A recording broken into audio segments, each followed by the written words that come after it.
ஓம் ஸ்ரீ குருப்யோ நமஹ. ஸ்ரீ கணேஷாய நமஹ. சௌந்தர்ய லஹரி பூஜை விதிமுறை பற்றி முதல் வீடியோல விரிவாக சொல்லப்பட்டிருக்கு. அதுக்கான லிங்க் டிஸ்கிரிப்ஷன்ல இருக்கு. பூஜை முறையிலையும் ஜப முறையிலையும் எந்த சந்தேகம் இருந்தாலும் கமெண்ட்ஸ்ல தெரிவிக்கலாம். முதல் வீடியோவில் பார்த்தாலும் விதிமுறைகள் தெளிவாக புரியும். ஸ்லோகம் 30. ஸ்லோகத்திற்கான மந்திரமும் யந்திரமும். ஓம். தேவியின் ரூபம் சகுண பரமாத்ம வடிவம். ஜபம் செய்யும் விதிமுறை. சதுர தங்க தகட்டில் யந்திரம்.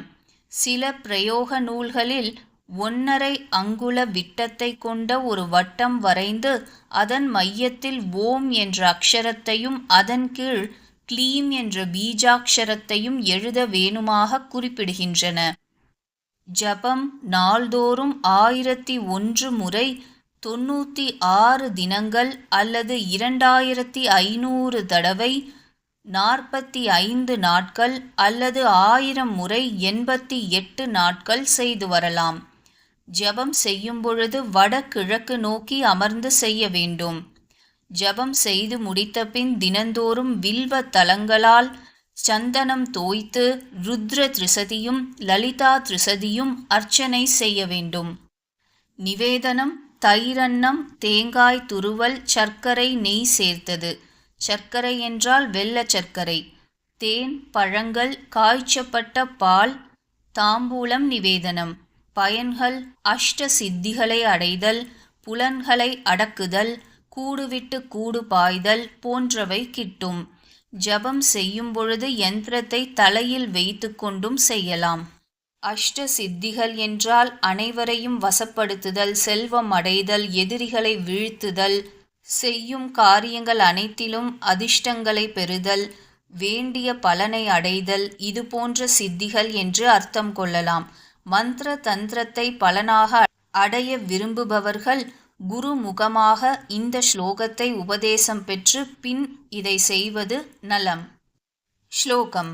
ஸ்வதேகோ பூதாபிர் கிருணிபிரணி மாத்யாபிரபிதஹ நிஷேவ்யே நித்யே த்வாமஹமிதி சதா பாவயதி யஹ கிமாஸ்சர்யம் தஸ்ய த்ரிணயன சம்ருத்திம் த்ரிணயதஹ மகாசம்வர்த்தாக்னிர் விரச்சயதி நீராஜனவிதிம்.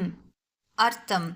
ஸ்வதேக உத்பூதாபி கிருணிபிகி, தன் மேனியிலிருந்து வெளியான ஒளி கதிர்களான அனிமாத்யாபிகி, அனிமா முதலிய சித்தி தேவிகளால் நிஷேவ்யே வழிபடத்தக்கவளே, நித்யே நித்யா தேவியே, துவாம் உன்னை, அகம் இதி நான், என யஹ சதா பாவயதி எவன் எப்பொழுதும் உணர்கிறானோ, த்ரிணயன சம்ருத்திம் த்ரிணயதஹா முக்கண்ணரின் பெரு நிறைவை புல்லுக்கு ஒப்பானதாக கருதுகிற தஸ்ய அவனுக்கு மகா சம்வர்த்தாக்னிஹி மகா பிரளய காலத்து நெருப்பு நீராஜன விதிம் தீபாராதனை வழிபாட்டை விரச்சயதி செய்கிறது. கிம் ஆச்சரியம், இதில் வியப்பேது? கருத்துரை. ஹே ஜெகதம்பா, சாஸ்வதமான தெய்வமே, உன் திருவடிகளிலிருந்து தோன்றிய கிரணங்களே அனிமா மகிமா முதலிய அஷ்ட ஐஸ்வர்யங்கள், அவைகளால் சூழப்பெற்றிருக்கும் உன்னை நான் வணங்குகிறேன். உன்னை தன் ஆத்மாவென்று எப்பொழுதும் தியானம் செய்யும் பாக்கியம் பெற்றவன் பரமேஸ்வரனுடைய ஐஸ்வர்யத்தையும் திருணமாக நினைப்பான். அவனுக்கு பிரளய காலத்தின் அக்னியும் மங்கள ஆரத்தி செய்யும் என்பதில் என்ன வியப்பு?